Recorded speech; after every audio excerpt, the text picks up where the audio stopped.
sign that a girl's never won this before. No pressure. Last year, about this time, I lost my convention virginity to all of you. I hope it was as good for you as it was for me. It was alright. I did like it though, but you know, it took a little bit of convincing. My roommate had to kind of pull me aside. Hey, you going to Anime Expo? What the fuck is that? She's like, what's a convention? I'm like, well, okay. Well, they do this thing, you know, called cosplay. You have my attention. What's cosplay?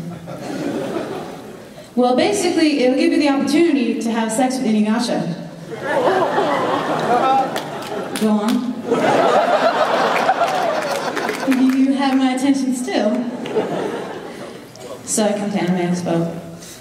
And I was still skeptical, bus ride over. And I was playing with my phone, and then this happened.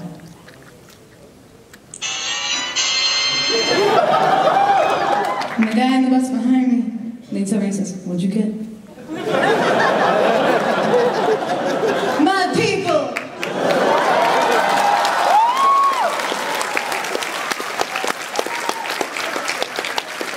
I love Zelda so much. So I get off the bus, and the doors open. Heaven, I'm in heaven. To my left, Grimjaw Jagger Jack. To my right, Kamina. And everywhere, as far as the eye could see, Link. But there were girls. My vagina does not know how to react to this.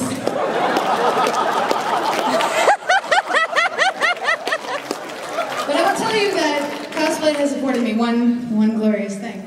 I have been able to say one sentence that I think every girl in my situation has been wanting to say. No gambit. Leave the jacket on. That was a good night. So I love this so much that I went to Dragon Con. Anybody ever been? Really? This joke is not going to go well if that's not true. I'm going to go for it anyway. So, Dragon Con is a giant convention in Atlanta, Georgia. Well, they love them some cosplay, which makes me happy. However, there's one fatal flaw. Ukiora Schiffer does not sound like Paula Deen in my world. And in Atlanta, Georgia, he does. Hey, y'all, where are you from? No. You are much prettier with your mouth closed. Don't talk anymore. Anime Expo has afforded me one other amazing experience. Roommates. I love messing with people.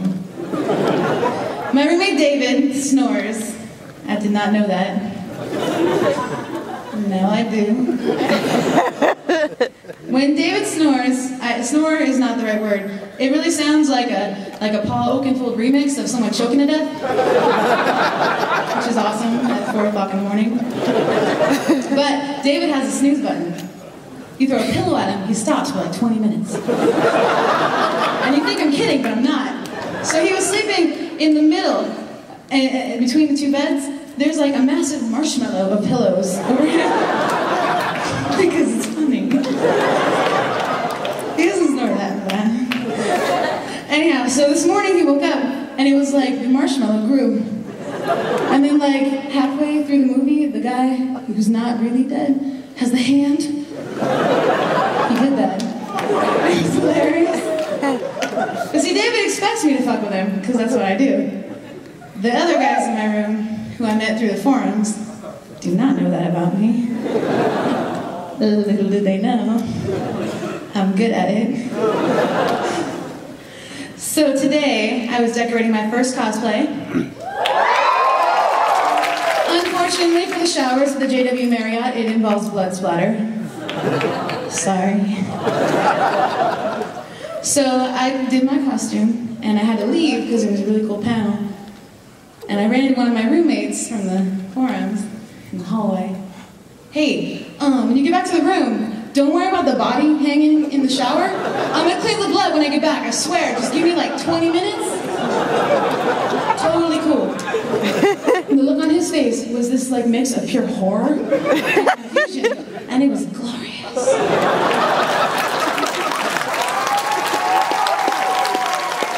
His name, that big an asshole. I should talk about. Hold on, I got something.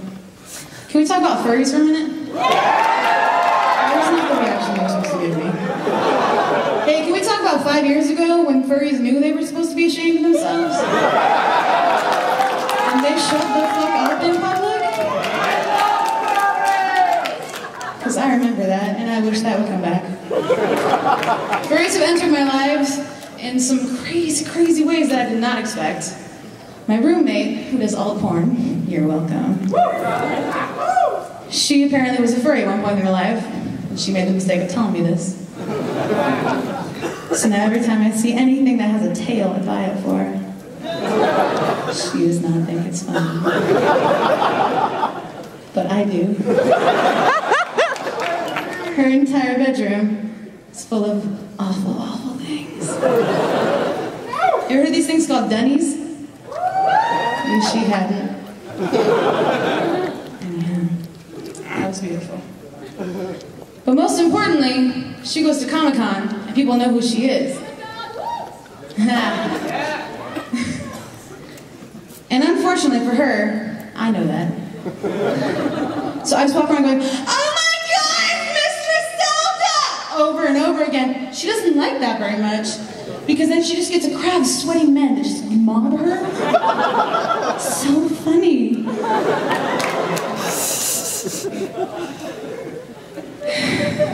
So I worked at VGAs this year as press. Your collective jealousy is like a blanket. And I got talked to a woman named Felicia Day. She's so smoking hot. So she comes up to me and we're talking about her voiceover work, which she was nominated for. And then we start talking about the Guild, which is really cool. And so I tell her, hey, you should check out this thing called Legend of Neil. You obviously don't get why that's a bad thing. Because she's in Legend of Neil. And I So I tell her, hey, shit. And I said, oh, wait, you were the fairy. What's dragon style? And she says, actually, that was an improv. What was originally there was way worse. She wouldn't tell me what it was. Yeah, that was sad. But I did get to touch her. Anyhow, thank you so much. It's been an honor.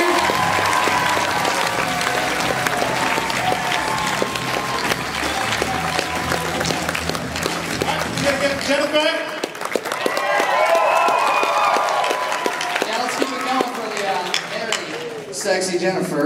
Yeah. So, you know, I got my own fur costume. Does Chopper count as a furry? Do I ever have to see it? It's called Italian. I don't know if you're familiar. We're pretty much our own furries. Jokers were hairy, guys. Come on.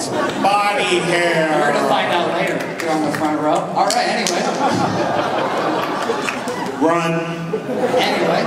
Chris, what do you think? I like it. I like your style. It's very, very kind of smooth, and yet there's little pops of energy. The only thing I would say is slow it down just a tiny bit, because there are a couple times I'm like, wait, what? I can quite understand, and there's a couple times where you didn't wait for the joke. Wait for the